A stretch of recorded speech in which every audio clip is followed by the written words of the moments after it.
Hello student.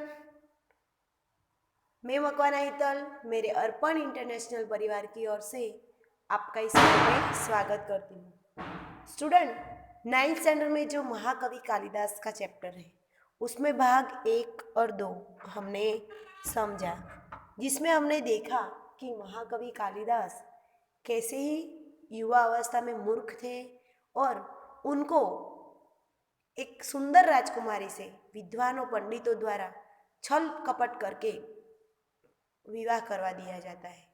पर सुंदर राजकुमारी को एक दिन पता चल जाता है। कैसे पता चल जाता है तो देखते हैं इस वीडियो में। तो एक दिन बैल की आवाज़ सुनकर कालिदास अपना व्रत भूलकर उट्र उट्र बोलने लगे। तो उसको बोलते सुनकर विद्योतमा चौंक उठी। उसको बोलते सुनकर विद्योतमा चौंक उठी। चौंक उठना, आश्चर्यचकित हो जाना। उसका पति कोई विद्वान पंडित नहीं, एक बहुत बड़ा मूर्ख है। उसका पति एक कोई विद्वान नहीं है पर बहुत ही बड़ा मूर्ख है। पंडितों की छल भरी बातों का अर्थ अब उसकी समझ में आ गया था। पंडितों की छल भरी बातों का अर्थ उसकी समझ में आ गया था। विद्योतमा को बहुत मानसिक दुख पहुंचा। विद्योतमा को क्या हुआ? बहुत ही मानसिक दुख पहुंचा। स्टूडेंट, ऐसा प्रश्न पूछा जाए कि कालिदास की वास्तविकता जानकर विद्योतमा पर क्या असर हुआ, तो कालिदास की वास्तविकता जानकर विद्योतमा को बहुत ही दुख हुआ। मानसिक दुख पहुंचा और उसने अपने महल में कालिदास के प्रवेश पर रोक लगा दी और द्वार बंद कर दिए। कठोर उपासना के लिए कालिदास ने माँ काली का वरदान प्राप्त हुआ और उसे कालिका दास यानी कि कालिका सेवक, कालिका दास नाम प्राप्त हुआ। इसीलिए उनको कालिदास कहा जाता है। एक वाक्य में ऐसा प्रश्न पूछा जाए कि महाकवि कालिदास का नाम कैसे पड़ा, कालिदास कैसे नाम पड़ा, तो या फिर ऐसा भी पूछा जा सकता है कि मूर्ख युवक का नाम कालिदास कैसे पड़ा, तो मूर्ख युवक माँ काली का दास बन गया, इसलिए उसका नाम कालिदास पड़ा। शीघ्र ही कालिदास सारी विद्याओं को सीखकर प्रवीण हो गए। प्रवीण होना, प्रवीण यानी बुद्धिमान हो गए। राजनीति, धर्मशास्त्र और साहित्य का अच्छा ज्ञान प्राप्त कर वह फिर से विद्योतमा के पास लौटे। राजनीति, धर्मशास्त्र और साहित्य का अच्छा ज्ञान प्राप्त कर वह फिर से विद्योतमा के पास लौटे। द्वार तब भी बंद था।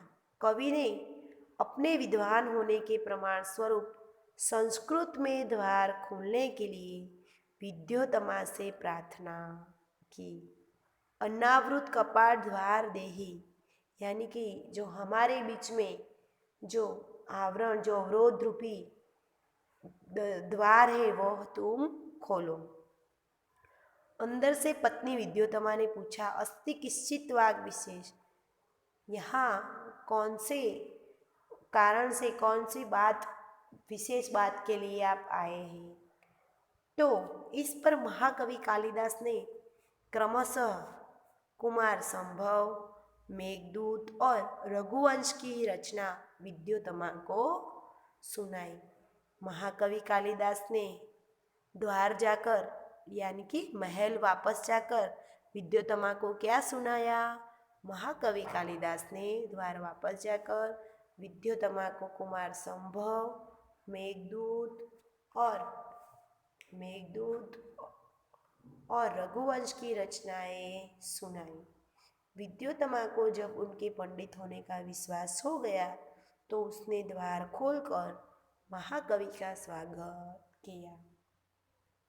विद्योतमा ने क्या किया? विद्योतमा ने द्वार खोलकर पंडित कालिदास का स्वागत किया।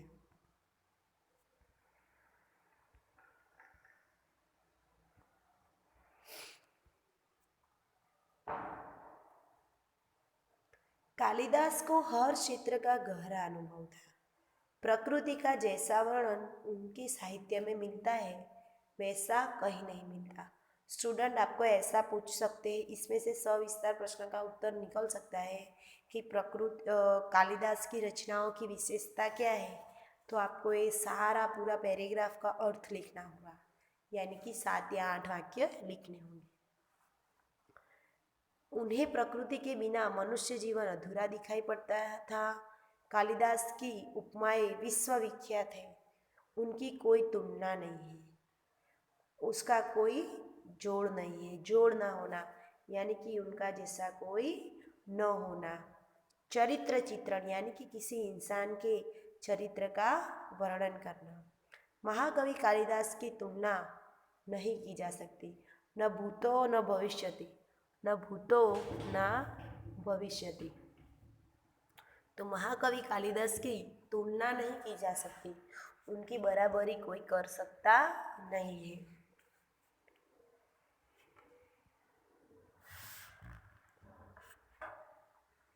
महाकवि कालिदास की तुलना नहीं है और उनकी बराबरी कोई नहीं कर सकता।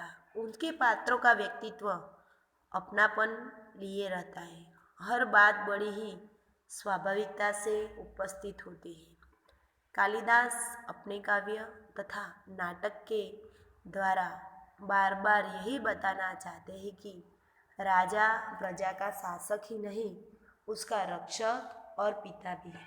कालिदास अपने नाटक यानी अपनी कृतियों के द्वारा क्या बताना चाहते हैं, तो कालिदास अपनी कृतियों द्वारा बताना चाहते थे कि राजा वो प्रजा का शासक तो है, पर साथ ही उनका पिता और रक्षक भी है। समाज में उन दिनों नारी का स्थान क्या था और उन्हें कौन सी विद्याएं सिखाई जाती थी? तो समाज में नारी को सम्मान और श्रद्धा की दृष्टि से देखा जाता था और उन्हें नृत्य, संगीत, चित्रकला आदि की शिक्षा दी जाती थी। महाकवि कालिदास के 7 प्रमुख ग्रंथ थे। महाकवि कालिदास के कितने प्रमुख ग्रंथ थे? महाकवि कालिदास के 7 प्रमुख ग्रंथ हैं। उनमें से पहला ग्रंथ है ऋतुसंहार। यह एक उत्तम काव्य है। उसमें कालिदास ने अपनी सूक्ष्म दृष्टि का परिचय दिया है। ऋतुओं का तथा प्रकृति का जितना सुंदर चित्र